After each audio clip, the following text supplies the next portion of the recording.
Të nderuar dëgjues të programit të Drejt për Drejt Mirëmëngjes Shkodër.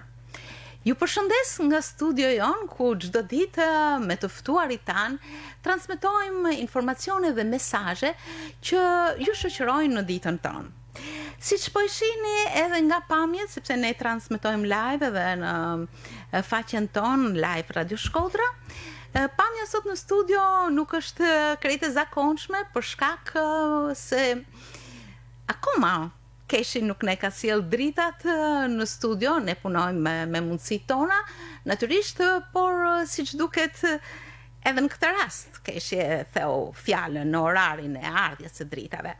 Gjithsesi ne vazhdojmë sepse të ftuarit e mi janë njerëz aktiv dhe natyrisht gjatë ditës kanë impenjime të shumta. Unë dua t'i falenderoj që kanë ardhur në studio. Janë pikërisht zoti Kastriot Faci, drejtor ekzekutiv i The Door Albania. Mirëmëngjes. Mirë se keni ardhur. Dhe zonja Jasmina Bushi, asistente koordinatore në The Door. Mirë se keni ardhur. Po mund të afroni pak pranë mikrofonit.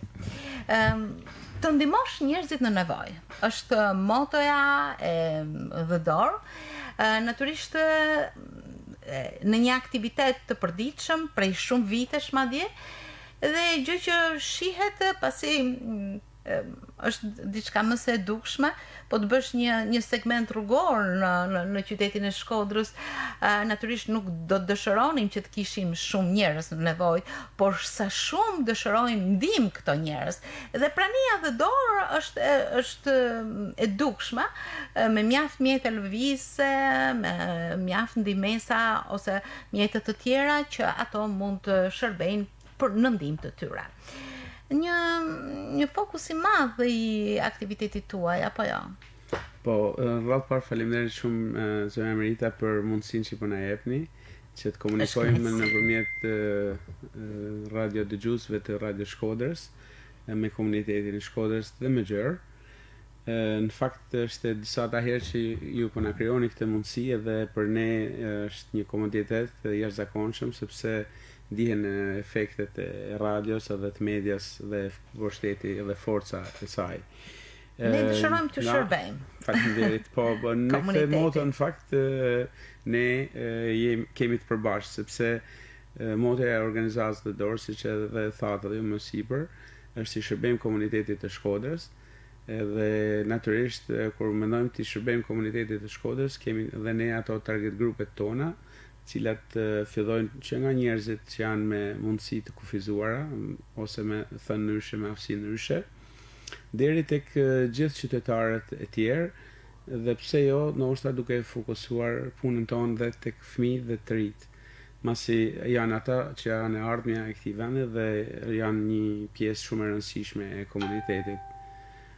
Duhet theksuar që organizata The Door, pa kontributin e çmuar të donatorit strategjik organizatës norvegjeze Norwegian Aid, nuk do të kishte mundësi që të realizonte këto çfarë ajo ka realizuar deri tani, por nga ana tjetër duhet të përgëzoj dhe të falenderoj gjithë donatorët dhe partnerët, duke filluar nga organizata të ndryshme, por nga Shkodra kryesisht, sepse partneri ynë kryesor është Bashkia e Shkodrës, pasi ne kemi ngritur marrëdhënie bashkëkomunikimi patjetër, por edhe bashkëpunimi, të cilat ndër vite mendoj që kanë rezultuar shumë të suksesshme, sepse kanë qenë fokus edhe programe të ndryshme.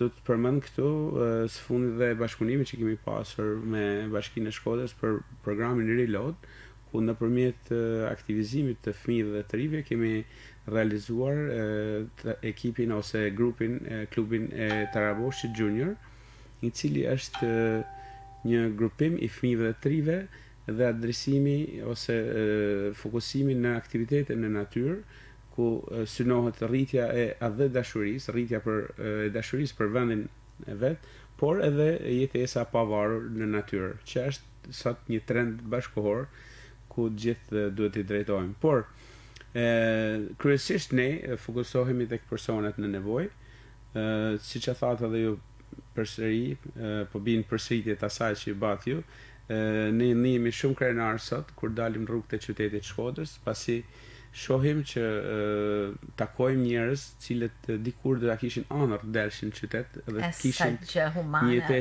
pavarur. Sa bukur është një gjë e tillë. I shohim ata të jenë aktiv, tashmë dalin, marrin përsipër përgjegjësi dhe i shërbejnë familjes, në vend që të ishin ata që të merrin shërbime nga të tjerët, ata kthehen në njerëz me vlera, me dobi për familjen dhe për jetën e tyre.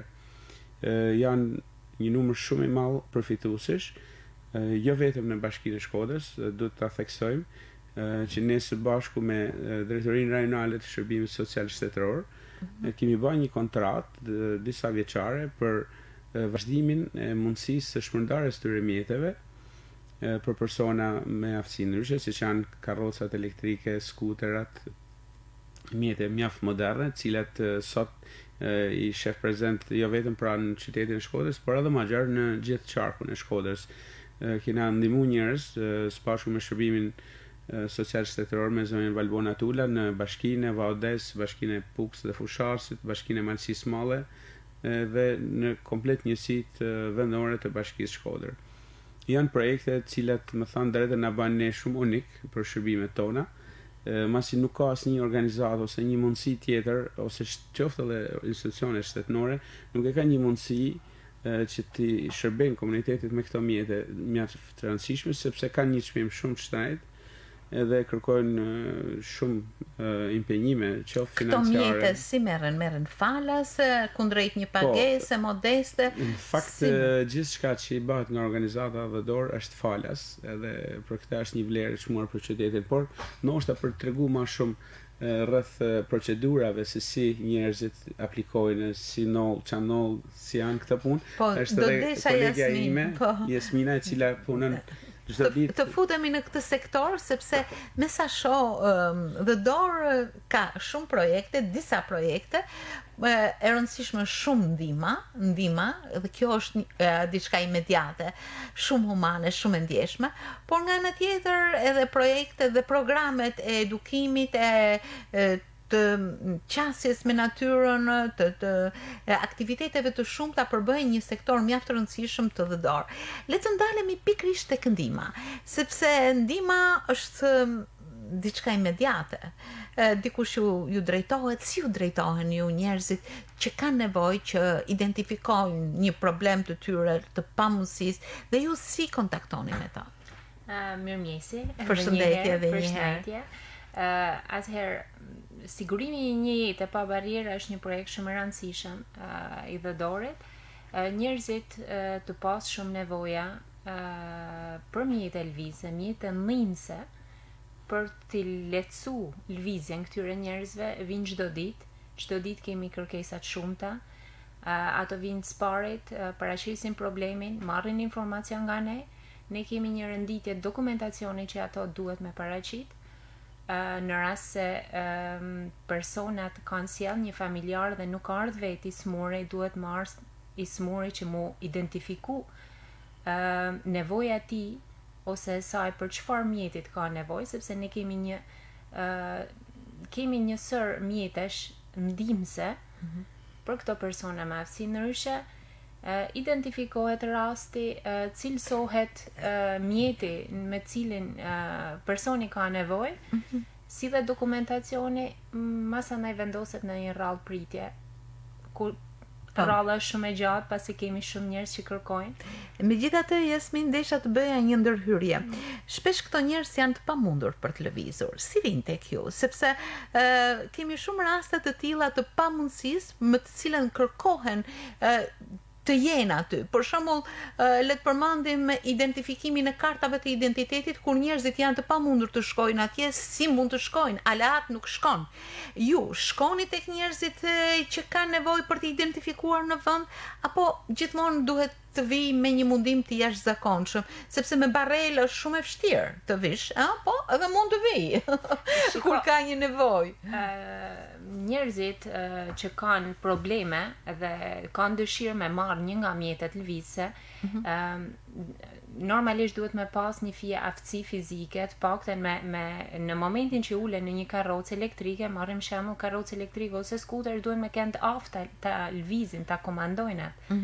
Se mendohet që një njeri me aftësi ndryshe është tu i dalë në rrugë, është si me hyp në një mini makinë, po themi.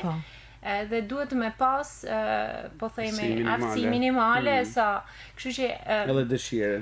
Normalisht. Kështu që ne në fakt i kërkojmë art e zyra, janë të rralla raste që mund shkoj me pa të smure. Kështu që ato të gjithë vinë mundohen me mjetet ndryshme familjarët e tyre i sjellin. Pra duhet të ketë një aftësi fillestare që ju ta ndihmoni për të ecur më tej. Normal, sepse ai do të jetë personi që do të komandojnë karrocën në rrugë. Pjesë e procedurës në fakt e thanë ndryshe është që ne bëjmë edhe identifikimin e personit, sepse shpesh na herë na ndodh që njerëzit kanë dëshirë që t'i japin të afërmit tyre ose një shokut, një mikut, një mjet, por shpesh herë ndodh që ai person është në aftësi të pamundshme për me lëviz dhe nuk ka dëshirë për me lëviz edhe nuk është fare në Shqipëri ndoshta si person.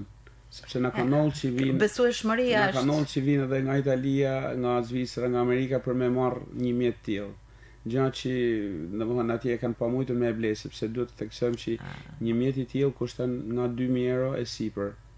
Vetëm bateritë në momentin që ne dhurojmë mjetin ka një vlerë prej 500 eurosh, sepse janë bateri specifike të veçanta me një xhel i cili lejon rikarikimin e disa hershëm dhe një regjim pune në qëndrueshmëri, sepse do të lëvizin një person. Shpeshherë kena pallë nga 2 persona në fakt. Po, ka edhe me 2 persona. Jo, po e kam fjalën që marrin ngarkesë plus, vën edhe një fëmijë ose gruan. Mirë, po është abuzim me mjetin sepse ti ja shkurton jetën. E shpeshherë në ata kanë t'i këshillojnë, por i kemi në shqiptarët disa gjëra që duhet të kemi në mendësi që ti realizojmë. Megjithatë ne kena brëndera dhe për kënaqësi që po japim qytetit Shkodrës këtë mundësi. Prej sa vitesh funksionon The Door? The Door funksionon prej vitit 1996. Nuk është ndalë asnjëherë. Por ky projekti që ne flasim e ka zanafillën e vet në vitin e largët 2004, kur menaxheri i organizatës The Door, Bjorn Lidvik, në atë kohë, se tash jashtë në pension, për të parë na solli kontingjentin e parë. Edhe më beso merita që në atë kohë njerëzit kishin turp me dal. Edhe ishim ne që i lutshim njerëzit, i thoshim të shtëpia që merre ose është e mirë, merre se të krijojnë pavarësi, edhe e marrshin, po shpeshherë edhe nuk e përdorshin. Ndërsa sot ka ndru komplet situata, janë njerëzit atë cilët ata na vinë çdo ditë tek zyra ose na i bin telefonit ose fusin miq si t'ja bëj ta marrun para ti ose para ti, ndërkohë që dikur i lutshim ne ata. Pra Jasmin, patjetër që ju keni një numër të madh realizimesh dhe mjetësh që keni shpërndar apo jo? Një numër shumë i madh ndër vite, pasi si e tha dhe Kastrioti është në 2004-shin.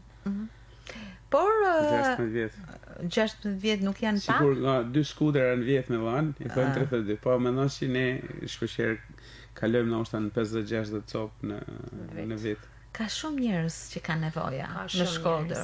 Ka shumë njerëz edhe beso këto vitet e fundit. E dhimbshme është, po. Shumë e dhimbshme, sikur është të ushtu, nuk e di, ndoshta edhe smundjet edhe nuk e di, po personat me aftësi ndryshe janë të bë kërkesa të shumta për këto mjete. Keni radh pritje patjetër. Shumë radh pritje, sidomos për këto karrocat elektrike, është një radh shumë e gjatë pritje. Pasi këto janë më të kërkuarat me dalë rrugë me kriju pavarësi vetes. Pasi këto thjeshtat normalisht dojnë një asistencë prej dikujt tjetër, kurse këto elektrike t'japin pavarësi. Janë distanca më të shkurtra për në shtëpi. T'japin pavarësi unike. 16 vite nuk janë pak në shërbim të njerëzve dhe unë mendoj që këto njerëz tashmë e kanë marrë patentën e lëvizjes, ndërkohë që ju kanë shërbyer shumë. Këto që nga 2004, le të urojmë që të jenë shëndoshe me jetë, vijojnë të jenë në rrugë, në shërbim, apo kanë nevojë? Po, themi që janë persona që kanë probleme me shnedin, dhe duke pas probleme me shnedin, shpeshherë na ka taku fatkeqësisht që këto persona dhe të ndrojnë jetë.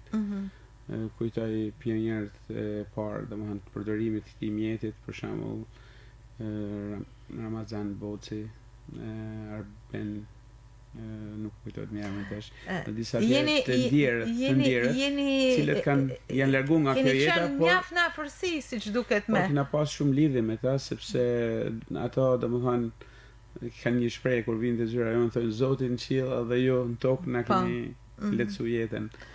Edhe kështu që Nolçi normalisht duke pas një shtrirje gjatë 16 vjet ky projekt, natyrisht që edhe për arsye të moshës, edhe për arsye të smundjes, se kena pas për shembull person që i ka humbur 2 kamp, i ka pas të amputume, edhe kështu që kishte kajt pamujtur me lviz veç me dorë. Atëherë normalisht kanë përdoruar këtyre mjeteve. Por Nolçi persone domethënë kur ndrojnë jetë, ne i lutem edhe gjej rastin ndoshta nëpërmjet emisionit tuaj Xhena Merit ti bëj një apel gjithë radiodëgjuesve, përdoruesve familjarëve më tepër të këtyre personave që në momentin që personi fatkeqësisht themi ndron jetë ose e humb edhe aftësinë për me dalë në rrugë, duhet që mjetin ta kthejnë pranë dhe dorë sepse ne mund t'ia kthejmë një moment të dytë përsëri personit i cili e ka humbë përkohësisht këtë aftësi, duke dhënë një mjet tjetër sepse këto bateri duke mos u përdor janë të dedikuara për me vdek, domethënë mos me startu më. Një mesazh që duam të shpërndajmë nga kjo studio nëpërmjet zotit Kastriot, ato që kanë përfunduar misionin, ato mjete që tashmë nuk u shërbejnë dhe kanë përfunduar qoftë me sëmundjen apo me njeriu, le t'i kthehen, sepse ato falas janë marrë, ato mund t'i shërbejnë dikujt tjetër, ato janë përsëri që mund të vihen në punë, apo jo, pra njerëzit ndoshta nuk tregohen të kujdesshëm, nuk po mendojmë që abuzojnë me ta. Ja, nuk abuzojnë, po shpeshherë një shumë keqardhje të madhe kur shoh se kanë marrë, kanë çuar për hacker, sepse personat domethënë nuk ja dinë ndoshta vlerën, se sa vlerë ka për një ose e harrojnë se ata ja dinë shumë mirë vlerën, se kur ta kesh personin në smurë ditë edhe të çohesh nadje edhe të bësh me fjet me një person të tillë, të ballafaqohesh me problemet që ka ai person, nuk është e lehtë me harru, por megjithatë nganjëherë nga neglizhenca ose nga pamundësitë, sepse nuk them se doin me e shit për me fitu lek, sepse normalisht nuk është në lek që po të bën rehat si thot populli, por ideja është që duke e kthy tek ne, këto persone japin shansin dikuj tjetër të lëvizin me këtë mjet, dikuj që na s'kena mundësinë edhe komoditetin e luksin që t'ja japim, si më thonë. Qoftë mund ta marrim edhe për pjesë rezervë, sepse shpeshherë pranë zyrave tona vijnë jo për bateri, jo për goma, jo për pjesë tjera të qarqe elektrike, sepse janë makina shumë komode, shumë bashkëkohore, shumë moderne, të cilat kushtojnë lek dhe nuk është e lehtë domethënë gjesh pjesë ndrrimit për to. Jasmin, ju jeni në kontakt të vazhdueshëm me të interesuarit. Çfarë ndjeni kur takoheni me ta? Mënyra se si ato shprehen dhe ju si e përcjellni shqetësimin e tyre nga ana njerëzore? Atëherë në fillimet e mia normalisht kam pas një impakt pa thona preks kur u takosha me persona të tillë me aftësi ndryshe. Normalisht prekesh mirë po ndër vite, njeriu nga që punon me to, nga që i asiston, mundohesh me ja plotsu ato nevoja pasi ato janë vetë nevojë, edhe ato vinë me gjetë ndoshta edhe veç një fjalë të mirë, përpos pa thona shërbimi që ne i ofrojmë atyne. Dhe kjo është gjaja parë humane që ato takojnë kur vinë tek ne. Mundohem gjithmonë me u vunë pozicion tyne që me ja thanë një fjalë të mirë edhe në qoftë se ne nuk është se kina në mundësi që me ja realizu kërkesat, pasi normalisht me shpresa me kthehen dhe rikthehen ndoshta për t'ju falenderuar, për të shprehur mirënjohje. Shumë kthehen, e ndoshta her mas herët kalojnë edhe thjesht na përshëndesin. Janë kategori njerëzish target group shumë i veçantë. Vetëm në Shkodër apo edhe në fshatrat përreth? Në fakt, siç e thash edhe më parë, ne mundohemi që të Shkodrës t'i japim pjesën e ngarkesës më të madhe, për faktin që është një qytet, një zonë urbane me shtrirje gjeografike dhe me numër popullsie më të madhe. Por nga ana tjetër ne synojmë që t'i çojmë këto gjithkund ku ka rrugë asfaltit, sepse në rrugë me asfalt është shumë komoditet për me lviz, por në rrugë rurale është pak disi e vështirë. unë vetë jam person që lvizi shumë dhe më takon për shembull kur isha te Syri Sheganit javën e fundit, pash 2 persona në malësi të mëdha, domethënë një ishte në Bajs dhe një në afërsi të Koplikut, që po lëvizshin, pra e njëjta panoramë si këtu në Shkodër. Pra kjo tregon lëvizshin me mjetet tuaja. Me mjetet tona, kuptohet se ne kena një gjë që i vëmë dhe një logo të vogël sa për të identifikuar, por edhe domethënë që na bën edhe ne pak po themin të ndjeshëm. Edhe të ndjeshëm, po edhe pak publicitet që njerëzit tashmë sa pa shohin, i vjen më një herë në mend organizata dhe dorë dhe kontributi i saj. Keq kuptohet ndonjëherë publiciteti. Publiciteti nuk është thjesht një lëvdat për tjetrin, është një njoftim për të tjerët që ju mund të drejtoheni në një mënyrë ose në një tjetër. Ju mund të trokisni në këtë derë sepse nëse nuk e keni radhën sot, nesër do t'ju vijë. Patjetër, është shumë e vërtetë kjo që thoni ju, sepse ne nuk bëjmë publicitet për të shit, por thjesht ne bëjmë publicitet për dhuru. Këtu është një ndryshim mes kapitalizmit, po themi, se ne jena organizatë bamirë, se nuk jena një subjekt që merr mjete dhe i shet. Ne thjesht i dhurojmë, edhe kur them i dhurojmë, janë siç duket keni krijuar një farë, po mjaft besueshmëri tek donatori juaj në Norvegji, në mënyrë që sepse atje punon. Jo vetëm tek donatorët, padyshim, por edhe tek strukturat shtetërore, autoritetet doganore, cilat edhe ndoshta kanë ardhur dhe kanë bërë dhe verifikime dhe kontrolle, sepse është pjesë e punës tyne, por edhe tek në rastin e fundit në kontratën e bashkëpunimit që kemi me Shërbimin Social Shtetëror, është një besim i plot që ne normalisht kemi ngrit në vite si pasojë e një pune të pastër dhe me ndërgjegje, siç e tha dhe Jasmina, duke vendosur veten tonë në këpucët atij tjetrit, duke menduar që çdo person empatia është një ndër cilësitë ose nana i dikujt, vllai e motra e dikujt, pra mund të ishte edhe vllai, nana, baba jem.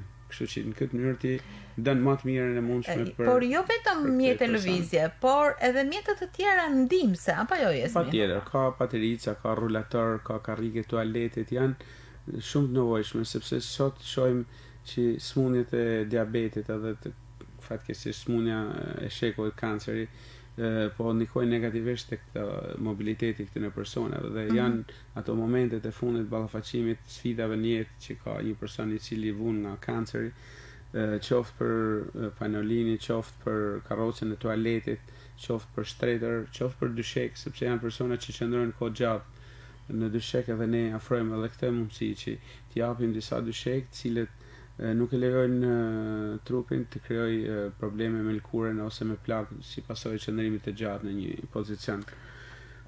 Pra janë në fakt si duhet ju drejtohen ju? Ku ndodheni, adresa? Atëherë ne ndodhemi prej vitesh. Ne ndodhemi në fund rrugës Gjan, ngjitur me lokalin Brillanti. Pra në rruga Teatër Kires. Po, bulevardin Bujar Bishanako. Aty është një zyrë e vogël, modeste, por që prapa ka një hapësirë të madhe, qoftë fizike, qoftë shpirtërore. Ashtu është. Ne kemi edhe si location, për ata që kanë smartphone mund ta kërkojnë me adresën në Google Maps dhe Door Albania dhe harta automatikisht të bjen. Edhe jena të hapur çdo ditë nga ora 9 për pritjen e komunitetit deri në orën 12. Nga dita e premte, hënë deri ditën e premte, çdo ditë javës përveç ditëve të festave apo fundjavave. Ndërkohë më bën shumë përshtypje shtrirja e aktivitetit në sektor të tjerë, kulturor, social, sportiv, gjë që e bën mjaft atraktiv për pjesë të tjera shoqërore, për mosha të ndryshme, gjë që ka një vlerë se ndërton.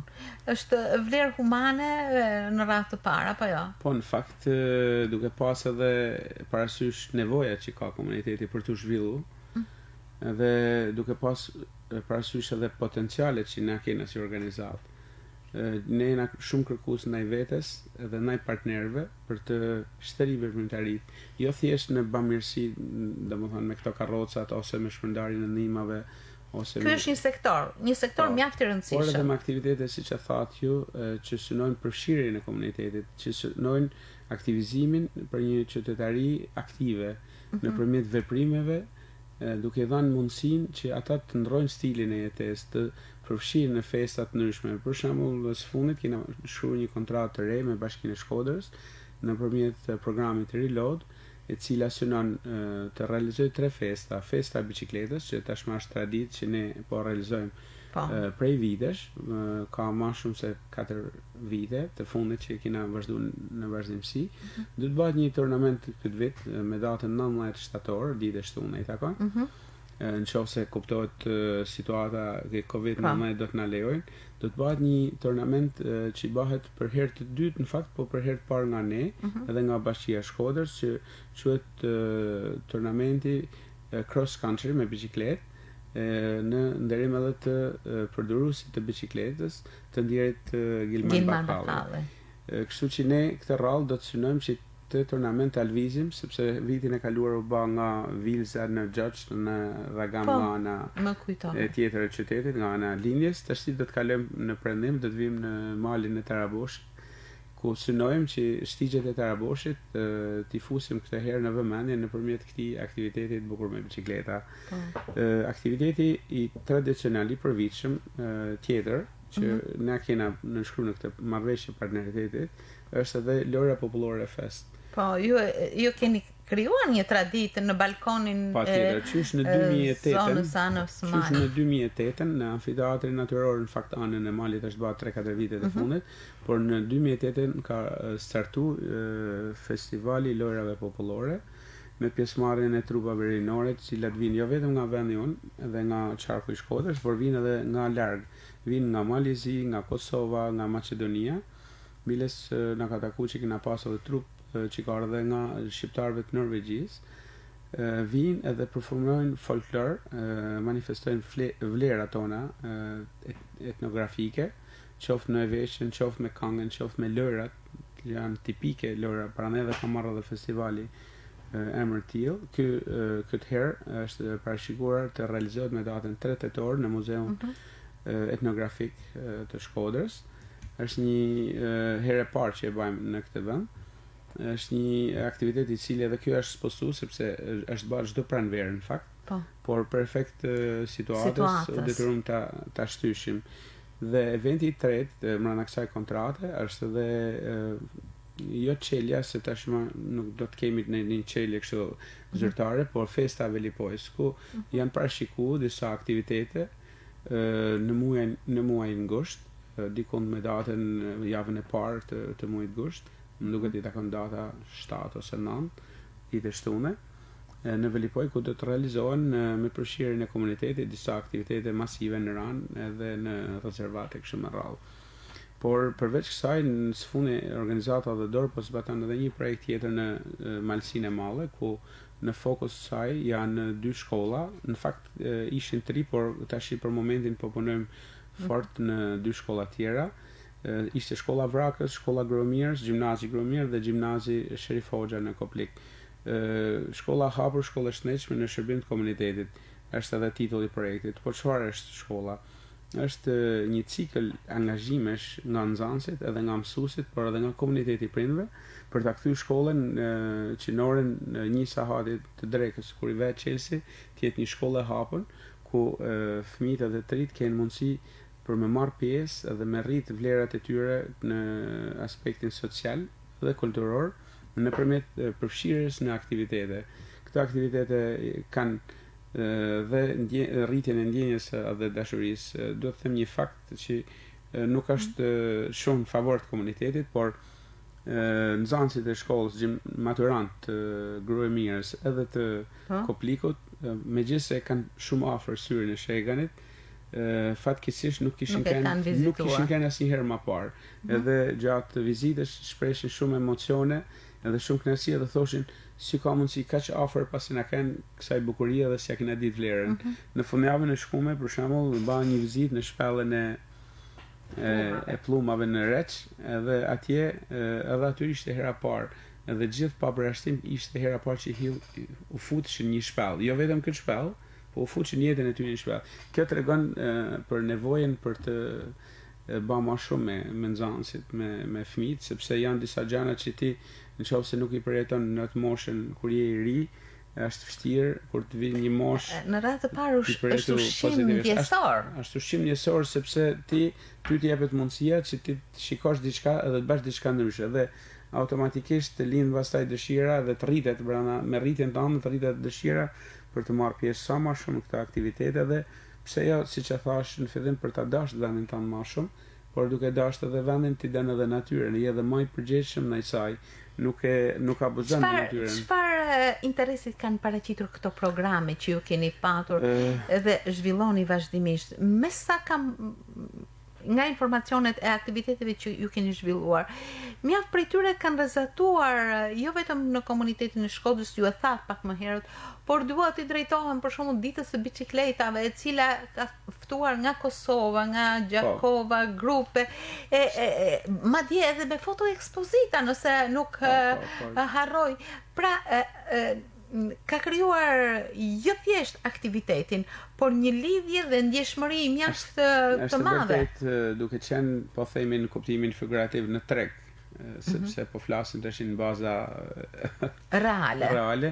Prej shumë vitesh na kena ngrit një rrjet të tanë bashkëpunëtorësh, cilët na besojnë, edhe këta bashkëpunëtorë nuk i kena më vetëm në qytetin e Shkodrës, por i kena në gjithë zonën e Shqipërisë, por edhe përtej kufirive zyrtar operon është siç e thatë edhe ju, janë miq që na njehin qoftë nga Gjakova, qoftë nga Maqedonia, që besojnë tek ne, sepse kuptohet që aktivitetet tona kanë një kosto tepër minimale. Duhet përgëzuar këtu edhe komuniteti i biznesit të Shkodrës, investon shpirti më shumë, i cili beson tek ne, sepse shpesh herë ato bën krah i joni duke na dhënë ne mundësinë që ose me shuma minimale, po ose falas të mikpresim këta trupa. The Door Albania ka qendrën në Shkodër. A ka edhe filiale në Jo, The Door Albania është vetëm në Shkodër, edhe ky është një privilegj, po themi ne, sepse gjithë energjinë e saj, gjithë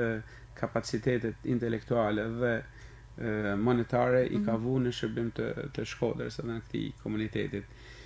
Kështu që duke qenë vetëm në Shqipëri, vetëm këtu, me besoj që ne, kjo ka qenë edhe ajo arsye që ne kena qenë edhe ka të qëndrueshëm dhe të suksesshëm në rrugën tonë nga fillimet e deri më sot që flasim edhe në vazhdim shpresoj. Unë mendoj që në radhë të parë është një punë që lidhet me shpirtin, me komunikimin, me ndjesitë, me empatinë, sepse ti drejtohesh më së shumti njerëzve në nevojë, do të thotë që të fokusohen gjithë këto ndjenja në shërbim, apo jo, Jasmin? Ashtu është. Dhe ndërkohë të kesh horizontin për të shtrirë aktivitetin, edhe tek mosha të ndryshme, njerëz me interesa të ndryshme, target grupe të ndryshme, është pikërisht një hapësirë mjaft e madhe dhe komunikim mjaft i madh. Dua t'ju falenderoj shumë që ishit sot në studion ton për të shprehur jo vetëm ndjesitë falenderuese që njerëzit në nevojë kryesisht, por edhe të tjerë që përfshihen në aktivitetet tuaja kanë, por edhe për të dhënë këto mesazhet shumë të bukura njerëzore që përcjell puna juaj dhe komunikimi juaj me njerëzit. Ju falenderojmë ne, ju në fakt, edhe sinqerisht jena shumë të nderuar që kena qenë pjesë edhe do të jemi pjesë e punës tuaj, sepse besojmë që media ka në dorë timonin e disa zhvillimeve sociale që ndodhin në qytet, edhe kur ju na jepni ne një hapësinë, i keni dhënë këtyre personave të cilët përfitojnë. Ne kështu e mendojmë, në mënyrë që bashkë ne shërbejmë këtyre personave. Le të shpresojmë kështu, le të shpresojmë. Ju falenderoj edhe një herë, punë të mbarë dhe mbarësi dhe mirësi gjithmonë në aktivitetin tuaj. Faleminderit.